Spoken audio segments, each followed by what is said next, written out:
Shooting it raw? Yes. Shooting it raw.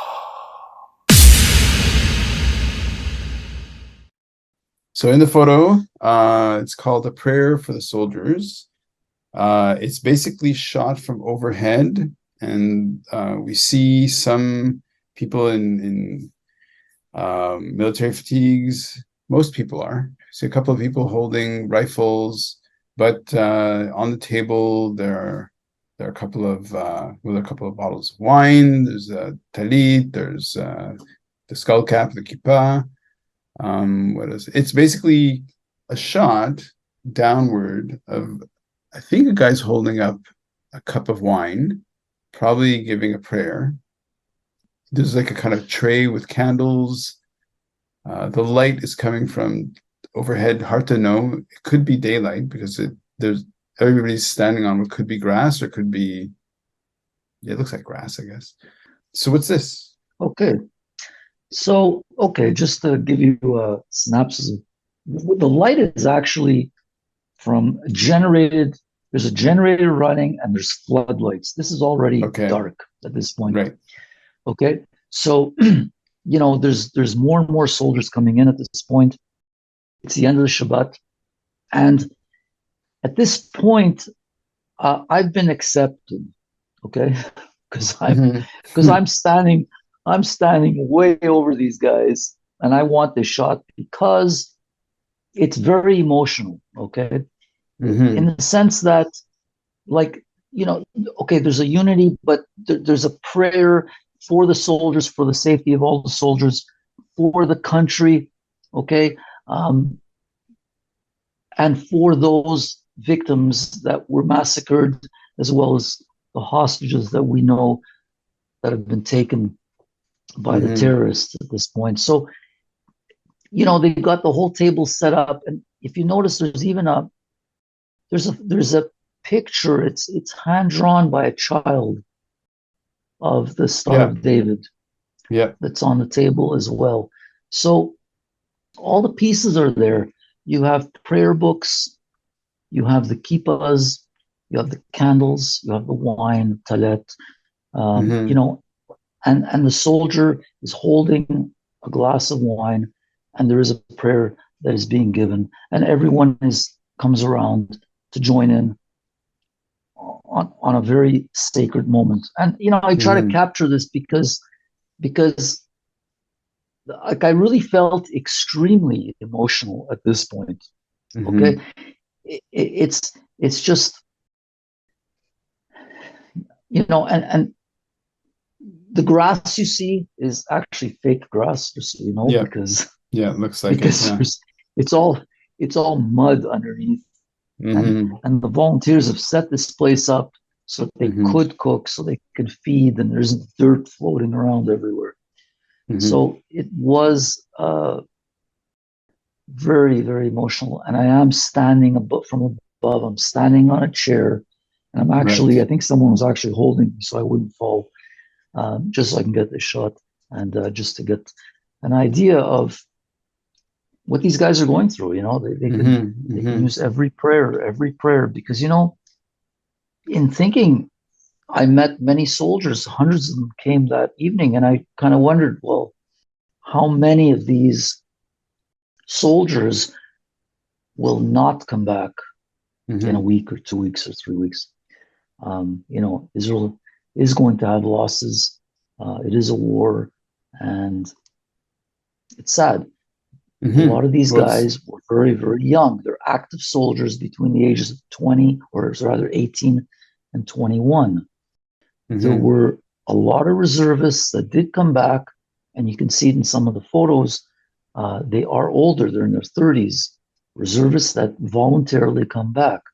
What I heard from many of them was that many reservists were coming back from many countries. Yep. El Al was flying full planes in to Israel, and these guys were coming in to help. They actually had more people. These are people that were not requested. Okay, these are reservists that came back voluntarily to help in any way they could, using the skills that they had. You can see a mix of ages just in this group Yep. itself. I mean, from very young soldiers to experienced ones working together. Yeah, and I think it's like there's this, it's such a minefield to talk about, and it's so polarizing, and it's so delicate, and I'm sure that when you're there and you're looking at this and you're experiencing it, of course there's the interaction of yourself with these people. These are just people, right? Like these are just everyday people who are it's an existential threat. It's like, it's not just this academic, like, oh, I have to deal with this. But for them, it's like, I think the one face you can really kind of see is this older gentleman who's got his like reading glasses.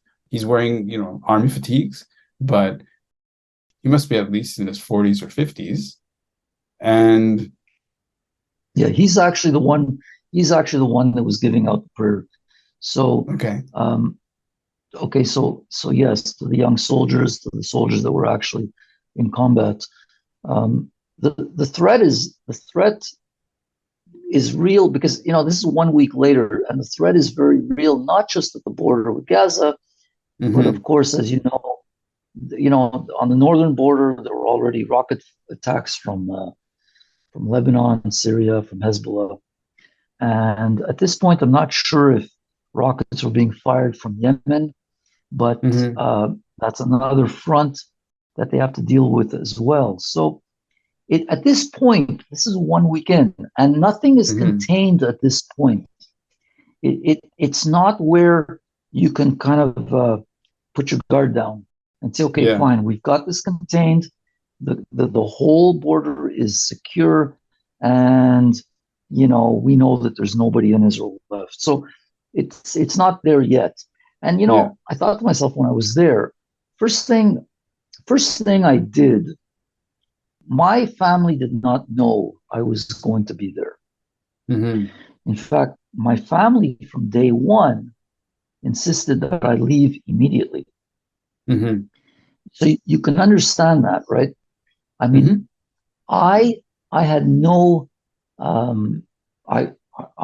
there was no way I was going to leave. First of all, I'm with my family in Israel, and am I just going to abort them? Am I going to abandon them?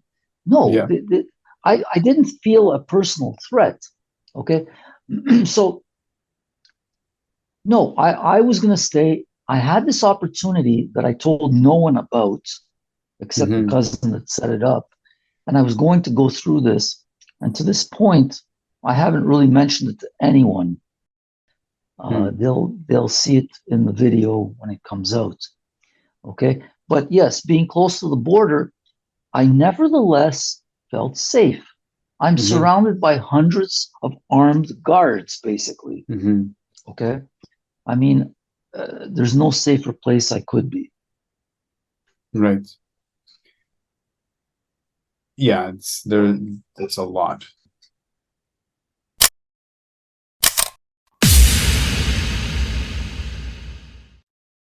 So is life really a gift? Really? Can you make every second count? That's the whole point of the podcast. So if you like what you've seen and you're inspired, because that really is my mission, then please give it a like, subscribe, and share. Shooting it raw? Yes, shooting it raw.